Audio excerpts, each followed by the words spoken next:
மேல் ஒருவரும் இல்லையே, எல்லோருக்கும் மேலாக உயர்ந்தவர், உமக்கு மேல் ஒருவரும் இல்லையே. அல்லேலூயா அல்லேலூயா அல்லேலூயா ஆமென். அல்லேலூயா அல்லேலூயா அல்லேலூயா ஆமென்.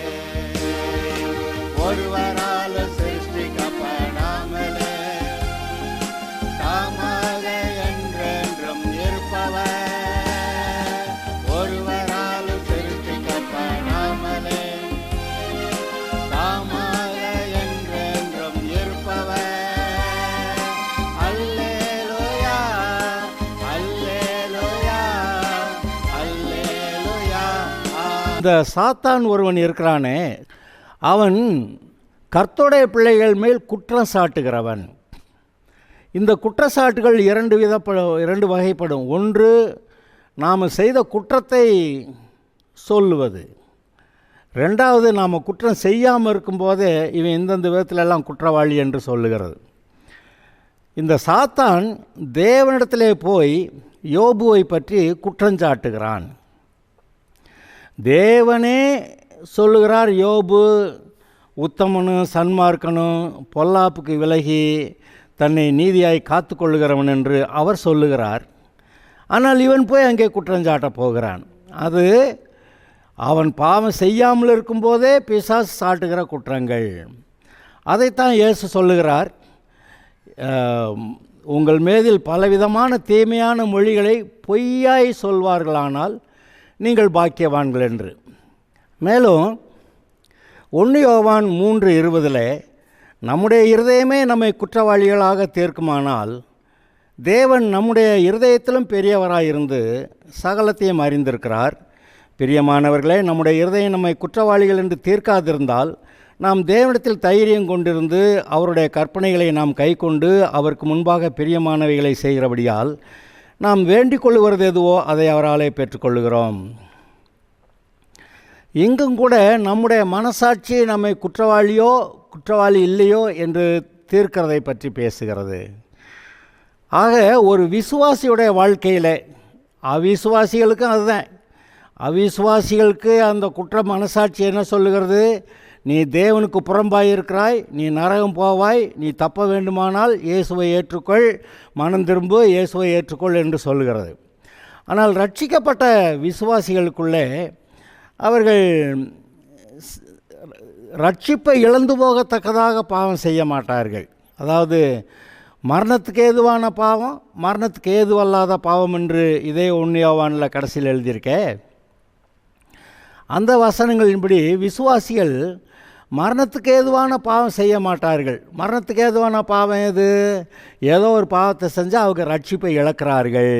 அதுதான் மரணத்துக்கு ஏதுவான பாவம். அப்போ ரட்சிப்பை இழக்கத்தக்கதாக தேவன் வேண்டாம், இயேசு வேண்டாம் என்று நிராகரிக்கிறது தான் மரணத்துக்கு ஏதுவான பாவம். மற்ற பாவங்கள் மனம் திரும்பினால் மன்னிக்கப்படக்கூடும். இப்போ நான் சொன்ன உடனே சிலர் எனக்கு யோசனை வருது, நாம் இப்படி சொல்லிட்டா நம்ம தான் இயேசுவை ஏற்றுக்கிட்டு தானே இருக்கோம், எந்த பாவம் செஞ்சாலும் இவர் மன்னிக்கப்படத்தக்க மரணத்துக்கு ஏதும் அல்லாத பாவம்னு தானே சொல்கிறாரு அப்படின்னு சொல்லி சிலருடைய இருதயங்கள் கிருபையை போக்கடிக்கக்கூடாது. நான் ஒரு வசனம் உங்களுக்கு வாசிக்கிறேன். 1 பேதுரு 2வது அதிகாரம் 16வது வசனம். சுயாதீனமுள்ளவர்களாக இருந்தும் உங்கள் சுயாதீனத்தை துர்க்குணத்துக்கு மூடலாக கொண்டிராமல் தேவனுக்கு அடிமையாயிருங்கள். சுயாதீனமுள்ளவர்களாக இருந்தும் உங்கள் சுயாதீனத்தை துர்க்குணத்துக்கு மூடலாக கொண்டிராமல் தேவனுக்கு அடிமைகளாயிருங்கள். அப்போ சுயாதீனம் இருக்குது, நான் எதை வேணாலும் செய்யலாம் அப்படின்னு நினச்சி துர்க்குணத்துக்கு இந்த சுயாதீனத்தை மூடலாம். அதாவது அந்த சுயாதீனம்ங்கிற கவரில் இவங்க துர்க்குணத்தில் இருக்கலாம், அப்படி செய்யக்கூடாது என்று இங்கே சொல்லியிருக்கிறது. ஆதலால் நம்முடைய இருதயம் நம்மை ஒரு நாளில் நியாயம் தீர்க்கும் என்று பார்க்கிறோம். பரலோகம் போகும்போது, அதாவது இந்த பூமியை விட்டு போகும்போது நியாயந்தீர்க்கப்பட போய் நிற்போம் பார்த்தீங்களா? அப்போ அவர் ஒரு ஞாபக புஸ்தகம் இருக்குது, என்னென்ன பாவமெல்லாம் செஞ்சா அல்லது நற்கைகள்லாம் செஞ்ச, அது ஒரு புஸ்தகம் போட்டு எழுதியிருக்கிறாருன்னு இருக்குது, ஞாபக புஸ்தகம். அதெல்லாம் தேவையில்லை. அங்கே போய் நின்ற உடனே இவனுடைய மனசாட்சியே இவன் தேவனோடு ஒப்புரவாக இருக்கிறவனா தேவனுக்கு விரோதமாக இருந்தவனா அதையும் சொல்லும். ஒருவேளை ரட்சிக்கப்பட்டவனாக இருந்தால் என்னென்ன குற்றங்கள்லாம் செஞ்சான்னு அதையும் சொல்லும். ரட்சிக்கப்படாதவனாக இருந்தால் இவன் காலமெல்லாம் எப்படி இயேசுவை நிராகரித்து அவன் பிசாசோட கூட நடந்தான்னு அதையும் சொல்லும். அவரவருடைய மனசாட்சியே அவரவருடைய நியாயம் தீர்த்து விடும். இவ்வளவு வசனங்கள் இருக்கிறபடியாலே இன்றைக்கு நான் இப்பொழுது உங்களுக்கு பிரயோஜனமாக ஒரு வசனத்தை நான் உங்களுக்கு சொல்ல விரும்புகிறேன். 1 கொரிந்தியர் 11வது அதிகாரத்தில் 31வது வசனம். 1 கொரிந்தியர் 11 அதில் 31வது வசனத்தை நான் உங்களுக்கு வாசிக்கிறேன். நம்மை நாமே நிதானித்து அறிந்தால் நாம் நியாயந்தீர்க்கப்படும். நம்மை நாமே நிதானித்து அறிந்தால் நாம் நியாயந்தீர்க்கப்படும். இப்போ தான் சொன்னோம், சுயாதீனத்தை துர்க்குணத்துக்கு மூடலாக கொண்டு இருக்கக்கூடாதுன்னு. அப்படி சில ஆட்கள் இருக்கிறாங்க, இதெல்லாம் செய்கிறதெல்லாம் செஞ்சுட்டு கர்த்தர் மன்னிச்சிடுவார், அவருடைய கிருபையில் அதெல்லாம் மன்னிக்கப்பட்டுரும் என்று நினைக்கிறார்கள். அவர்களுக்கு தெரிகிறது அது தவறு என்று. ஆனாலும் இது சின்ன விஷயந்தானே என்று சொல்லி அந்த சின்ன விஷயங்கள் இவர்களை கர்த்தருக்குள்ளே வளர விடாமல் தடுக்குதுன்னு இவங்க நினைக்கல. அதெல்லாம் ஒன்றுமில்லை கிருபை என்று சொல்லுவார்கள். சிறிய விஷயமோ பெரிய விஷயமோ நீங்கள் பிசாசுக்கு இடம் கொடுத்தால், கொஞ்சம் இடம் கொடுத்தீங்கன்னா கொஞ்ச நாள் கழித்து இன்னும் கொஞ்சம் இடம் கேட்பான், இன்னும் கொஞ்சம் பெரிய பாவத்தை செய்யலான்னு சொல்லுவான். அப்புறம் அப்படியே தான் வருவான். அவன் திடீர்னு விபச்சாரம் பண்ணலாமா, நம்ம வேறு வழிபாடுகளுக்கு போகலாமா, அப்படியெல்லாம் அவன் உடனே வர்றதில்லை. அவன் கொஞ்சம் கொஞ்சமாக தான் வர்றான். ஆகையால் இங்கே பாருங்கள், உங்களுடைய பரிசுத்தம் எப்படி குலைக்கப்படுகிறது என்று. அதற்கு நாம் இடம் கொடுக்கக்கூடாது. இங்கே என்ன சொல்லப்படுகிறது? 1 கொரிந்தியர் 11:31 நம்மை நாமே நிதானித்து அறிந்தால் நாம் நியாயந்தீர்க்கப்பட மாட்டோம். நம்மை நாமே நிதானித்து அறிந்தால்னா என்ன அர்த்தம்? நம்முடைய வாழ்க்கையை நாமே சீர்தூக்கி பார்த்து நம்மை நாமே ஒரு கணக்கு எடுக்கிறது. இன்றைய நிலைமையில் இதற்கு முன்பு ரட்சிக்கப்பட்டதிலிருந்து எப்படி இருந்தோம், அதில் சில என்ன தவறுகள்லாம் செய்திருந்திருக்கோம், சரி இனிமேல் செய்யக்கூடாது. இன்றைய நிலைமையிலே தேவனுக்கு முன்பாக உத்தமமாய் நம்முடைய இருதயம் இருக்கிறதா, அல்லது ஏதோ ஒரு இடத்துல அங்கே கீறல் இருக்கிறதா, ஏதோ ஒரு இடத்துல நம்முடைய இருதயம் நம்மை குறை சொல்லுகிறதா என்று பார்த்து, இருதயம் எங்காவது நம்மை குறை சொன்னால் அதை அந்த குறையை நம்முடைய வாழ்க்கையிலிருந்து நீக்கி, இந்த இடமும் நான் கர்த்தருக்கு பரிசுத்தமாய் கொடுக்கிறேன் என்று அந்த அர்ப்பணிப்பு, பார்த்தீங்களா? ஆமாம், பிரதிஷ்டை. இந்த உலகமெல்லாம் பாவத்துக்குள், பிசாசுக்குள், அந்தகாரத்துக்குள், அசுத்தத்துக்குள் கிடக்கிறது. ஆதலால் இந்த உலகத்துக்கு நான் இடம் கொடுக்க மாட்டேன். உலகம் என்றால் என்ன? கண்களின் இச்சை, மாம்சத்தின் இச்சை, ஜீவனத்தின் பெருமை.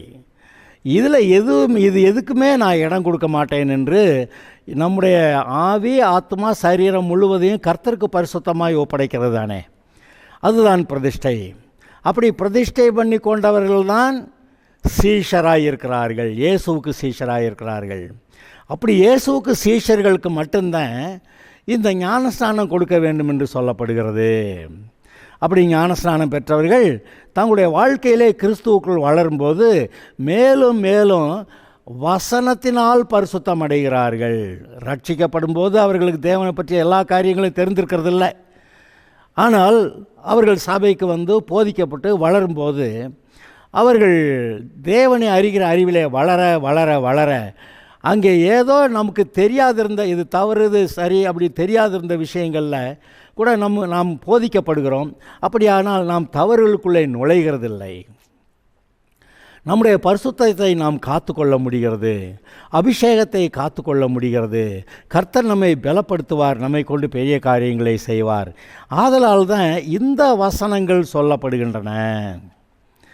சரி, இப்போ நான் ஒரு துணிகரமாய் ஒரு மனுஷன் செய்த காரியத்தை சொல்லி அவன் எப்படி தன்னுடைய சந்தோஷத்தை, சமாதானத்தை, தனக்கு இருந்த ஆசீர்வாதங்களை இழந்தான் என்று நான் உங்களுக்கு லேசாக ஞாபகம் ஊட்டுகிறேன். சிம்சோன் அவன் பிறக்கும்போதே தேவனால் அந்த பெற்றோருக்கு இப்படி ஒரு குமாரன் பிறப்பான் என்று அவர்களுக்கு தீர்க்க தரிசனமாய் சொல்லப்பட்டிருந்தது. அதை அவர்கள் அறிவார்கள். அவர்கள் இவன் நசரேய விரதமுடையவனாய் தலையிலே சவரன் கத்தி படக்கூடாது என்று சொல்லி, அது மாத்திரமல்ல திராட்சரசம் குடிக்கக்கூடாது என்று அவனுக்கு சொல்லப்பட்டிருந்தது. மற்றபடி கர்த்தருக்குள் தன்னை பரிசுத்தமாய் காத்து கொள்ள வேண்டும் என்ற எல்லா கற்பனைகளும் இருந்தன. இது சிம்சோனுடைய பெற்றோர்களுக்கு நன்றாய் தெரியும். ஆதலால் அவனை அந்த தேவனுக்கேற்ற கர்த்தருக்கென்ற பரிசுத்தத்திலே வளர்த்தார்கள். அப்படி வளர்ந்து வந்தவன் தான் சிம்சோன். அப்படி இருந்த காலங்களிலே பெலிஸ்தரோடு கூட அந்த யுத்தம் வந்தது. அந்த யுத்தத்தில் சிம்சோன் தான் போய் அங்கே கிடந்த பச்சை கழுதை தாடை எலும்பை எடுத்து எதிரிகளில் 1000 பேரை கொன்று போட்டான். எப்படி? அப்பொழுது கர்த்தருடைய ஆவி அவன் மேல் இறங்கியது. ஆதலால் அப்பொழுது அவன் பச்சை கழுதை தாடை எலும்பை எடுத்து 1000 பேரை கொன்று போட்டான். அந்த கொன்று போட்ட அந்த சமயத்தில் என்ன, அவன் தாகத்தினாலே சாகக்கூடிய நிலைமை வந்துவிட்டது. ஆதலால் அவன் கேட்கிறான், இப்பொழுது நான் சாக போகிறேன், இந்த விருத்த சதனம் இல்லாத இந்த ஜனங்களால் கைகளுடைய நாங்கள் செயலாளர்களுக்கு சாக வேண்டுமா என்று அவன் கர்த்தரிடத்தில் கேட்டபோது, அப்பொழுது அவனுக்கு அங்கே பள்ளத்தாக்கில் ஒரு நீரூற்றை திறந்தார். லேஹி என்ற பள்ளத்தாக்கில் அவனுக்கு ஒரு நீரூற்றை திறந்தார். அதை குடித்தான். அவனுடைய கண்கள் தெளிந்தது. இதை நன்றாய் கவனியுங்கள். சிம்சோன் கர்த்தருக்கேற்ற விதத்தில் வளர்ந்து வந்தவன். அங்கே ஆபத்தான சூழ்நிலையில் கர்த்தருடைய பரிசுத்த ஆவியானவர் அவன் மேல் இறங்கினார். ஏன் வேறு யார் மேலேயாவது இறங்கிறது? அங்கே இஸ்ரவேல் தேசத்தில் இன்னும் எவ்வளோ பேர் இருந்தார்கள். அவர்கள் மேலே ஒருத்தர் மேலேயும் பரிசுத்த ஆவி இறங்கலையே. ஆனால் இவன் தேவனுக்கென்று வளர்க்கப்பட்டவன், கர்த்தருக்கென்று பரிசுத்தமாய் வாழ்ந்திருந்தவன். அவன் பாருங்க,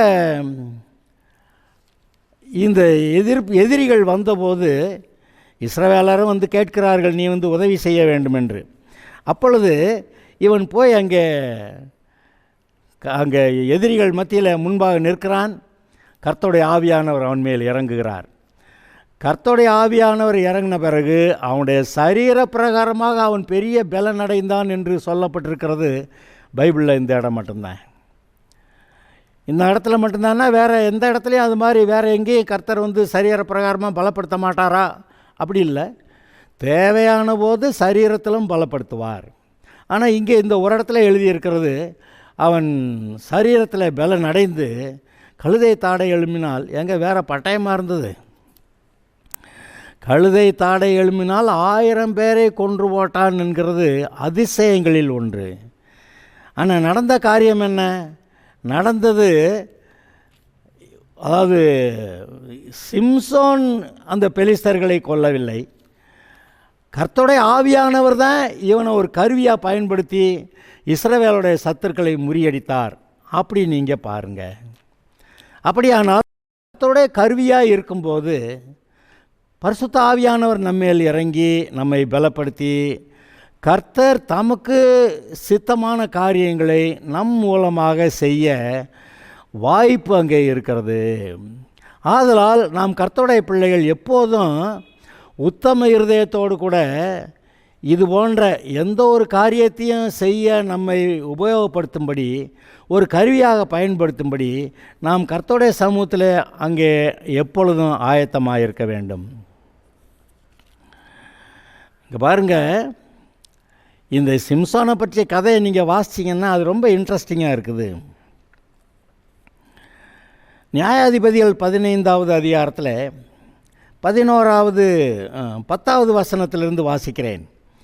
நீங்கள் எங்களுக்கு விரோதமாக வந்தது என்ன என்று யூதா மனுஷர் கேட்டதற்கு, அதாவது அந்த பெலிஸ்தர்கள் பதில் சொல்லுகிறார்கள். இப்பொழுது சிம்சோன் எங்களுக்கு செய்தது போல நாங்களும் அவனுக்கு செய்யும்படி அவனை கட்டுகிறதற்காக வந்தோம். இந்த சிம்சோன் பெலிஸ்தர்களுடைய பெண்ணை கண்டு அது ஒரு பெண்ணை கண்டு அங்கே கல்யாணம் பண்ணுறேன்னு போய் அவங்க அதை மாட்டேன்னு சொன்னதுனால 300 நரியை பிடிச்சி வாழை 2 நரியை வாலில் ஒன்றா கட்டி பந்தத்தை கட்டி பெலிஸ்தர்களுடைய அந்த வெள்ளாமையில் ஓட விட்டான்னு. இப்போ அவங்க இந்த சிம்சோனை கட்டி எடுத்துகிட்டு போகிறோன்னு கேட்குறாங்க. அப்பொழுது யூதாவில் 3000 பேர் ஏத்தோம் ஊர் கன்மலை சந்திற்கு போய், தெரியாதா பெலிஸ்தர் நம்மை ஆளுகிறார்கள் என்று தெரியாதா? பின்ன ஏன் எங்களுக்கு இப்படி செய்தாய் என்று சிம்சோனிடத்தில் சொன்னார்கள். நீ என்னமோ உனக்கு தனிப்பட்ட விதத்தில் இருந்த வழக்கினால கடைசியை பெலிஸ்தருடைய வெள்ளாமையை எரிச்சிட்ட. இப்போ அவங்க எங்கள் மேலே யுத்தத்துக்கு வர்றாங்க, நாங்கள் என்ன செய்ய? நீ ஏன் எங்களுக்கு இப்படி செஞ்சு எங்களை சிக்கலில் மாட்டி விட்டுட்ட அப்படி கேட்குறாங்க. அதற்கு அவன், அவர்கள் எனக்கு செய்தபடியே நானும் அவர்களுக்கு செய்தேன் என்றான். அப்பொழுது அவர்கள், உன்னை கட்டி பெலிஸ்தர் கையில் ஒப்பு கொடுக்க வந்திருக்கிறோம் என்றார்கள். அதற்கு சிம்சோன், நீங்களே என்மேல் விழுகிறதில்லை என்று, அதாவது நீங்களே என்னை கொல்லுகிறதில்லை என்று எனக்கு ஆணையிடுங்கள் என்றான். அதற்கு அவர்கள், நாங்கள் உன்னை இறுக கட்டி அவர்கள் கையில் ஒப்பு கொடுப்போமே அல்லாமல் உன்னை கொன்று போட மாட்டோம் என்று சொல்லி 2 புது கயிறுகளாலே அவனை கட்டி கன்மலையிலிருந்து கொண்டு போனார்கள். அவன் லேகி வரைக்கும் சேர்ந்தபோது பெலிஸ்தர் அவனுக்கு விரோதமாய் ஆரவாரம் பண்ணினார்கள். நம்முடைய வெள்ளாமையெல்லாம் தீ வச்சு எரிச்சவனை நம்மகிட்ட ஒப்பு கொடுக்குறாங்க, அவனை ஒரு கை பார்த்துருவான் அவனை என்று சொல்லி அவர்கள் ஆரவாரம் பண்ணுகிறார்கள்.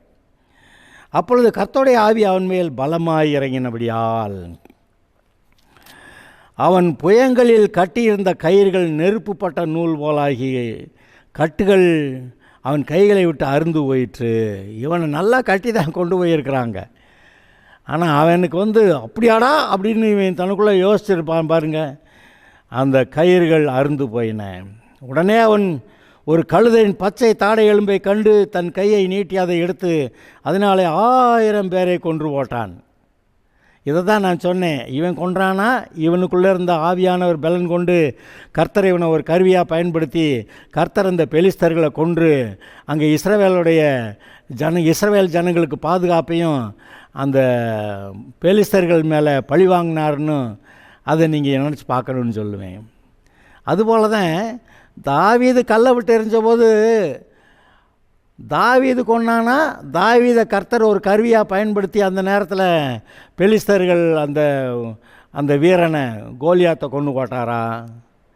நீங்கள் சரியான விதத்தில் நிதானித்தீர்கள் என்றால் நீங்கள் உங்களை இந்த தாவீது போல, இந்த சிம்சோன் போல நீங்கள் உங்களை கர்த்தர்க்கென்று எப்பொழுதும் பரிசுத்தமாய் ஆயத்தமாய் வைத்திருக்கும் போது ஏற்ற சமயத்தில் அவர் உங்களை பயன்படுத்துவார்.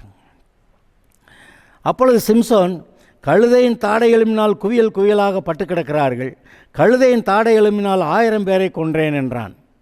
அப்படி சொல்லி தீர்த்த பின்பு தன் கையில் இருந்த தாடை எலும்பை எரிந்துவிட்டு அவ்விடத்திற்கு ராமோத் லேகி என்று பெயரிட்டான். அவன் மிகவும் தாகமடைந்து கர்த்தரை நோக்கி கூப்பிட்டு, தேவரீர் உமது அடியேன் கையினால் இந்த பெரிய ரட்சிப்பை கட்டளையிட்டிருக்க, இப்பொழுது நான் தாகத்தினால் செத்து விருத்த சேதனம் இல்லாதவர் கையில் விழ வேண்டுமோ என்றான். அப்பொழுது தேவன் லேகியில் உள்ள பள்ளத்தை பிளக்க பண்ணினார். அதிலிருந்து தண்ணீர் ஓடி வந்தது. அவன் குடித்தபோது அவன் உயிர் திரும்ப வந்தது. அவன் பிழைத்தான். என்னது? உயிர் போயிடுச்சு, இப்போ போன உயிர் திரும்ப வருது. ஆனபடியால் அதற்கு என்ன கோரி என்று பெயரிட்டான். அது இந்நாள் வரைக்கும் லேகியில் இருக்கிறது. அவன் பெலிஸ்தரின் கையில் இஸ்ரவேலை 20 வருஷம் நியாயம் விசாரித்தான். நீங்கள் அப்படி வாசிக்கிறீங்க. இந்த இடத்துல வினோதமாக ஒரு காரியம் சொல்லியிருக்கு பார்த்தீங்களா? தாகத்தினால் செத்து விருத்த சாதனம் இல்லாதவர்கள் கையிலே விழ வேண்டுமோ என்றான். அப்பொழுது தேவன் லேகில் உள்ள பள்ளத்தை பிளக்க பண்ணினார். அதிலிருந்து தண்ணீர் ஓடி வந்தது. அவன் குடித்தபோது அவன் உயிர் திரும்ப வந்தது. அவன் பிழைத்தான். அவன் உயிர் திரும்ப வந்ததுன்னா அவன் செத்துட்டான், அப்புறம் தண்ணீர் குடித்ததுனால பிழைச்சான். அதாவது தண்ணீர் குடிச்சுக்கிட்டு இருக்கிறப்ப உயிர் போயிடுச்சு. ஆனால் பிறகு பிழைத்தான். அவன் உயிர் பிழைச்சான்னு சொன்னால் கூட நாம் ஏதோ டவுட்டில் ஏதோ சொல்லுவோம். அவன் உயிர் திரும்ப வந்தது என்று எழுதியிருக்கிறது. எனக்கு கூட இதுபோல் சில காரியங்கள் 2-3 தடவை நடந்திருக்கிறது நான் கண்டிருக்கிறேன். கொட ரோட்டில் இருக்க அந்த டோல்கேட் தாண்டின உடனே ஒரு நாள் இரவு 8 மணி 8:30 மணி இருக்கும். காரில் வந்துட்டு இருந்தேன். திடீர்னு இடது பக்கத்துலேருந்து ஒரு ஆள் வேகமாக கார் வர்றதுக்குள்ளே நான் அந்த ரோட்டை தாண்டிடுறேன்னு, அவன் கிராஸ் பண்ணுறேன்னு நினச்சி அவன் ஓடி வந்தான். ஆனால் அவன் தண்ணி ஓட்டிருந்ததுனால காரை தாண்டி ஓட முடியல. கார் மேலே வந்து விழுந்து கார் பானட் நெளிஞ்சு போச்சு. அப்புறம் அந்த கார் வந்த வேகத்தில் கண்ணாடியில் விழுந்து கண்ணாடி உடஞ்சி அந்த கண்ணாடி எல்லாம் சிதறி உள்ளுக்க விழுகுது. பிறகு இவன் உருண்டு காருக்கு முன்னாடி போய் விழுகிறான். எனக்கு திட்டமாக தெரியும் இந்த அடிபட்ட ஆள் யாரும் பிழைக்க முடியாதுன்னு. அப்படியே கிடக்கிறான். அப்படியேன்னா பேச்சு மூச்சில்லை, முனகல் இல்லை, கை கால் அசையலை. நான் பக்கத்தில் ஓடி போய் அங்கே ஒரு சின்ன கடை இருந்தது, அந்த இடத்துல போய் சொல்லி, ஐயா இந்த மாதிரி ஒரு ஆக்சிடெண்ட் ஆயிடுச்சு, பக்கத்தில் டோல்கேட்டில் அங்கே ஆம்புலன்ஸ் நிற்கும், நீங்கள் அங்கே செய்தி கொடுத்தீங்கன்னா உடனே ஆம்புலன்ஸ் வரும் அப்படின்னு சொன்னேன். எனக்கு அவ்வளவுதான் தெரிஞ்சுது. அதுக்கு மேலே என்னால் நிதானிக்க முடியல. 2-3 நிமிஷத்தில் ஆம்புலன்ஸ் வந்துருச்சு. ஆம்புலன்ஸ் வந்து ஓரமாக நிறுத்திட்டு பார்க்குறாங்க. போலீஸ் வந்துருச்சு. அமயநாயக்கன் ஒரு போலீஸ் ஸ்டேஷன்லேருந்து போலீஸ் வந்துருச்சு. அங்கே நின்று பார்க்குறாங்க. பார்த்துட்டு இவ்வளவு நேரம் ஆகுது, ஆம்புலன்ஸ் வர்ற நேரம், போலீஸ் ஸ்டேஷன்லேருந்து போலீஸ் வர்ற நேரம், அவ்வளோ நேரம் ஆகுது. அப்படியே அசையாமல் கிடக்குறேன். எனக்கு என்ன செய்கிறதுன்னு தெரியல. அந்த கார் லைட்டு எரியுது. அந்த கார் லைட்டில் அவன் அப்படியே அசையாமல் கிடக்கிறான். ஆம்புலன்ஸ் வந்து நின்றுது. அங்கே இன்ஸ்பெக்டர் சொல்கிறாரு, சரி இவனை தூக்கி ஆம்புலன்ஸில் போடுன்னு சொல்லிவிட்டு, இவனை போய் ப்ரைவேட் ஹாஸ்பிட்டலில் சேர்க்காதீங்க, கவர்மெண்ட் ஹாஸ்பிட்டலில் சேருங்க அப்படின்னு சொல்கிறாரு. எனக்கு தெளிவாக புரியுது. அப்புறம் அந்த 2 பேர் வந்து அவனை தூக்கிறதுக்கு முயற்சி பண்ணாங்க. அவங்க தூக்க முயற்சி பண்ணும்போது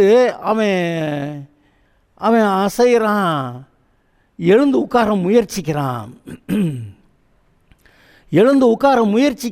இவனை தூக்கி உட்கார வச்சுட்டாங்க. உட்கார வச்ச ஒருபாடு எழுந்து நிற்கலான்னு முயற்சிக்கிறான். ஆனால் அவனுக்கு முடியலை, மறுபடியும் படுத்துட்டான்.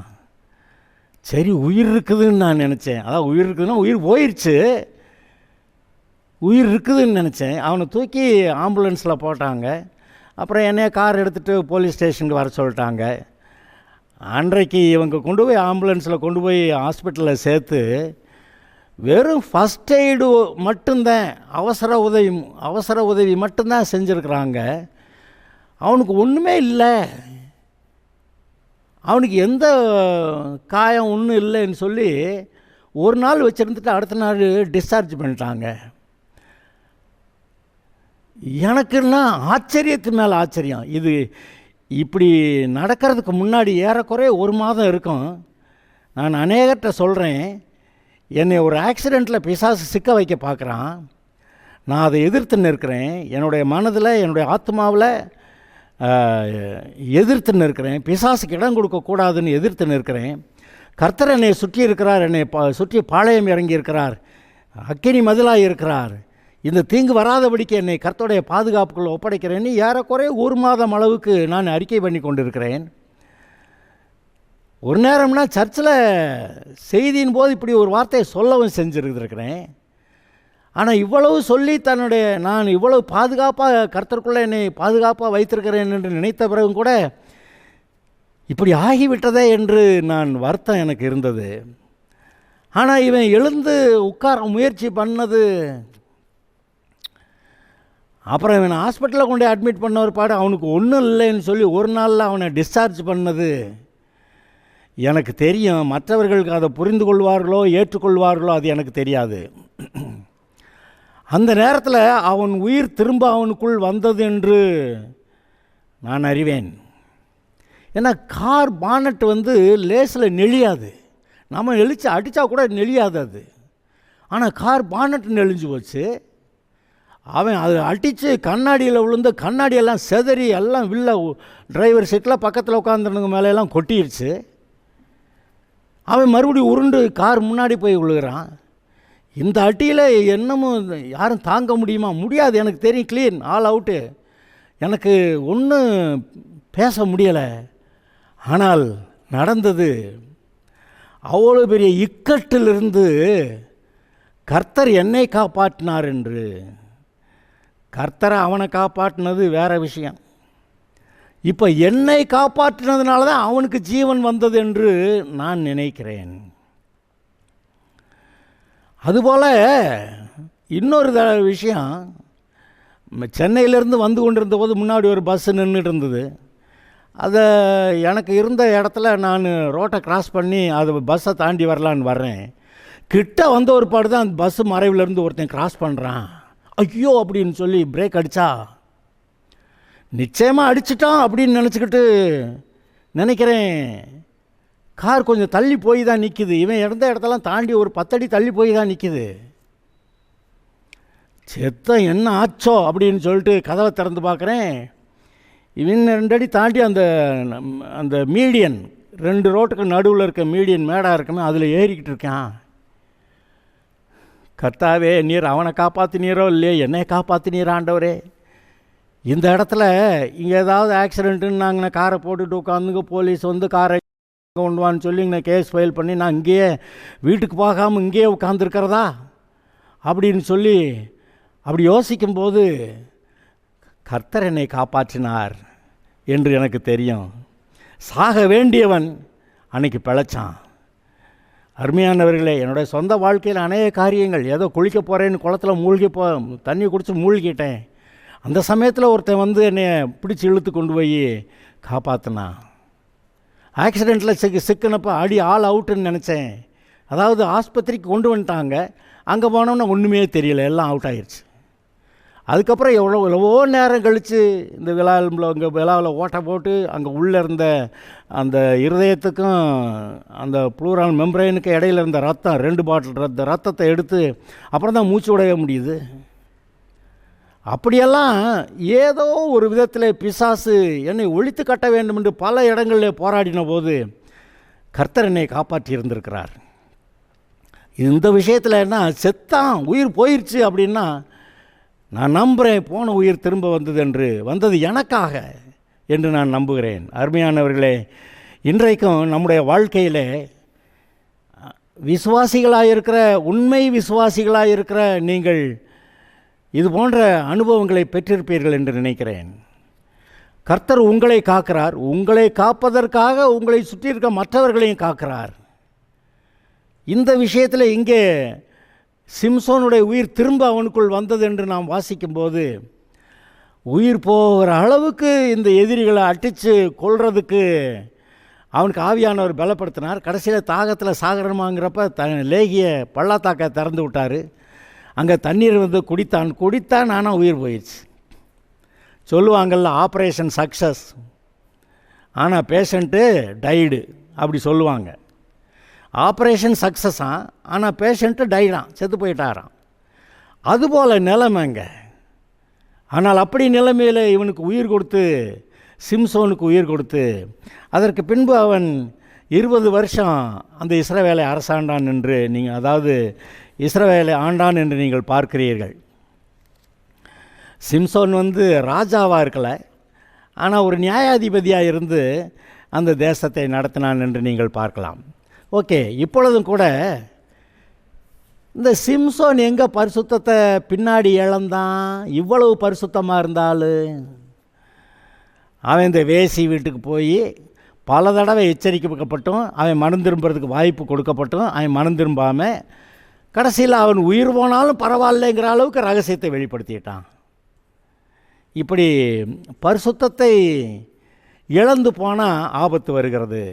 ஆனால் எந்த ஒரு விசுவாசியும் தன்னைத்தானே நிதானித்து அறிந்தால் வர இருக்கிற ஆபத்துக்கு தப்பிக்கொள்ளலாம். ஓகே, பரிசுத்தத்தை காத்துக்கொள்ளுவோம், அபிஷேகத்தை காத்துக்கொள்வோம். கர்த்தர் நம்மை நடத்துவார். God bless you.